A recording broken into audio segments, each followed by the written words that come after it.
नमस्कार दोस्तों। आज हम लोग अरावली पर्वत विवाद रेगिस्तान में बदलती दिल्ली पर चर्चा करेंगे। वर्तमान समय में भारत में यह एक विवादित मुद्दा बना हुआ है जिसको देश की सभी इलेक्ट्रॉनिक और जो है media, print media, social networking site आदि द्वारा कवर किया गया।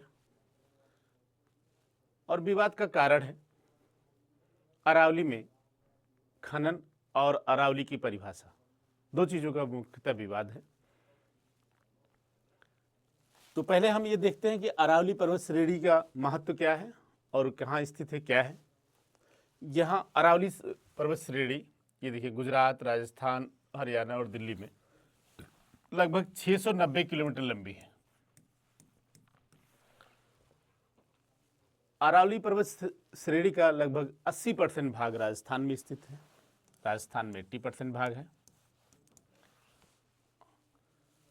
और अरावली की सबसे ऊंची चोटी माउंट आबू में स्थित गुरु शिखर है जो 1722 मीटर ऊंची है। यहीं पे नॉर्थ वेस्टर्न इंडिया में, उत्तर पश्चिम भारत में, ये जैव विविधता का एक प्रकार से हॉट स्पॉट है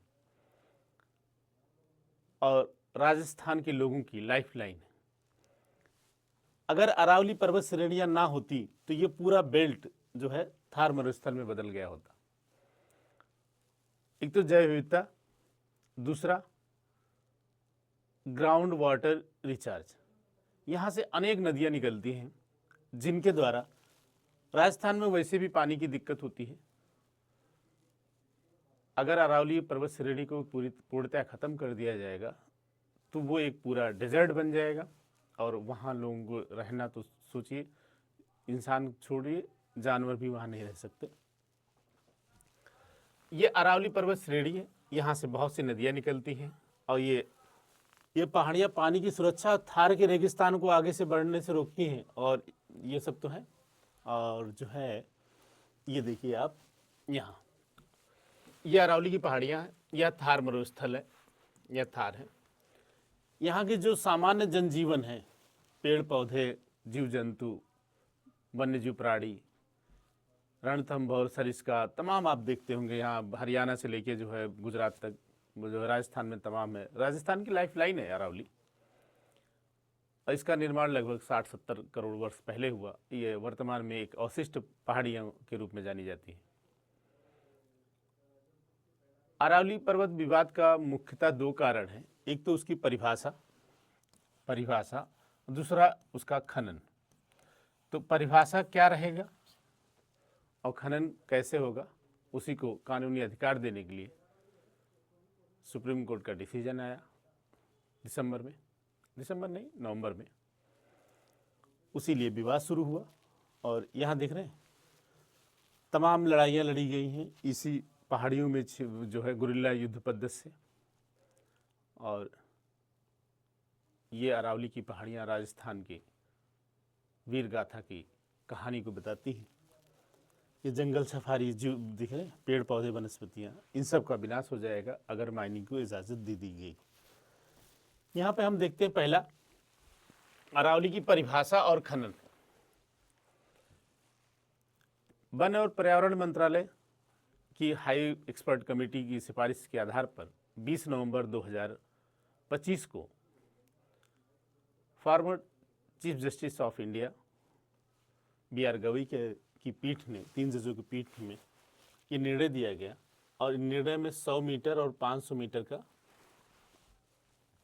विवाद आया। अब ये 100 मीटर और 500 मीटर का विवाद क्या है, बहुत आसान भाषा में आप लोग देखिए।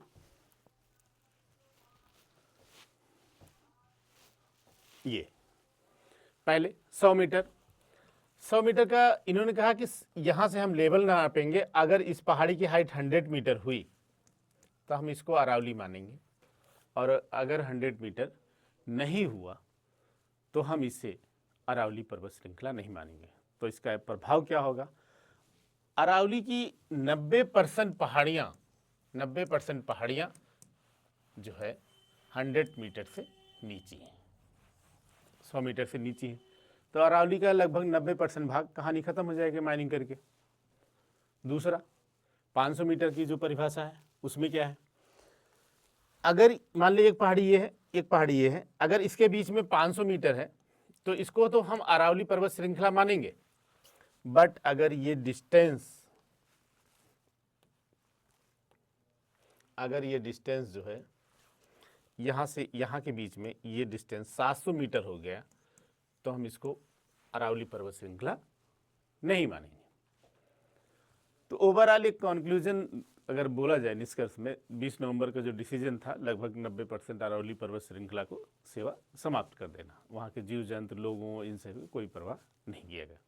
इसी का विवाद हुआ।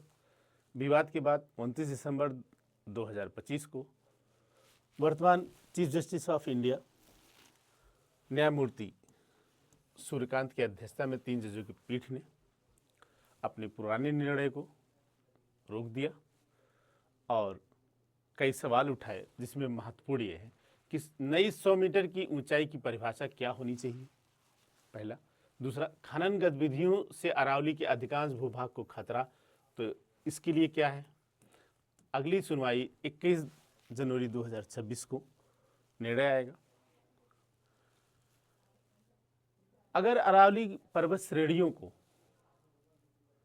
खत्म कर दिया गया तो उसका प्रभाव ये होगा कि ये आप देख रहे हैं यहाँ पे ये थार, ये पूरा बेल्ट रेगिस्तान में बदल जाएगा और दिल्ली और वेस्टर्न यूपी और वेस्टर्न एमपी ये सब धूल के कटोरे में बदल जाएंगे। और पॉल्यूशन का लेवल दिल्ली और उसके आसपास के क्षेत्रों में क्या है, इवन पूरे देश में वर्तमान की स्थिति वायु गुणवत्ता क्या है आप सबको पता है। और ये एकदम जो है डेजर्ट बन जाएगा पूरा, और डेजर्ट बनने के बाद आपको पता है कि वहाँ जनजीवन सामान्य नहीं हो सकता। इसका एक अच्छा उदाहरण मैं बताऊं आपको, बुंदेलखंड क्षेत्र कभी वो इतिहास में बहुत प्रसिद्ध हुआ करता था, आज वो पानी के लिए तरस रहा। क्यों? क्योंकि वहाँ के लोगों ने उस बेल्ट के जितने प्राकृतिक संसाधन थे उनको नष्ट कर दिया गया, तालाब को नष्ट कर दिया गया, पेड़ पौधों को काट दिया गया। मानव गतिविधियाँ हमेशा अपने लालच के लिए प्रकृति का विनाश कर देती हैं और उसका अंत बहुत बुरा होता है। तो तब तक हम 21 जनवरी तक देखते हैं कि माननीय न्यायालय द्वारा क्या निर्णय आता है। ठीक, ओके, बाय।